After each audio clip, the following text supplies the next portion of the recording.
మార్కాపురం జిల్లా కొమరోలు మండలంలో జరిగిన రోడ్డు ప్రమాదంలో యువకుడి మరణానికి కారణమైన ప్రైవేట్ వాహనాన్ని పోలీసులు కర్ణాటకలో పట్టుకున్నారు. సబ్ ఇన్స్పెక్టర్ నాగరాజు ఆధ్వర్యంలో కొమరోలు పోలీసులు చాకచక్యంగా వాహనాన్ని స్వాధీనం చేసుకున్నారు. కొమరోలు మండల పరిధిలోని అక్కపల్లె తాడిచెర్ల మోటు మార్గ మధ్యంలో రాష్ట్ర ప్రధాన రహదారిపై గత గురువారం ఉదయం రోడ్డు ప్రమాదం జరిగింది.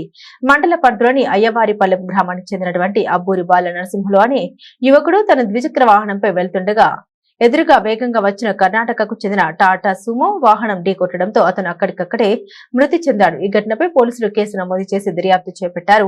ప్రమాదానికి కారణమైన వాహనం సీసీ కెమెరాలకు చిక్కకుండా అనేక ప్రాంతాల్లో తిరుగుతూ తప్పించుకున్న ప్రయత్నం చేసింది. అయితే పందిళ్లపల్లి టోల్ ప్లాజా వద్ద సీసీ ఫుటేజీలు అనుమానాస్పదంగా 2 సార్లు కనిపించడంతో పోలీసులు వాహనాన్ని ట్రేస్ చేయడం ప్రారంభించారు.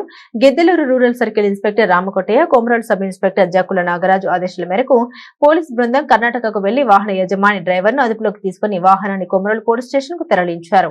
ప్రస్తుతం ఈ ప్రమాదంపై సబ్ ఇన్స్పెక్టర్ నాగరాజు విచారణ కొనసాగిస్తున్నారు. ప్రమాదానికి కారణమైన వాహనాన్ని చాకచక్యంగా పట్టుకున్న పోలీసులను మండల ప్రజలు, మృతుడి కుటుంబ సభ్యులు అభినందించారు.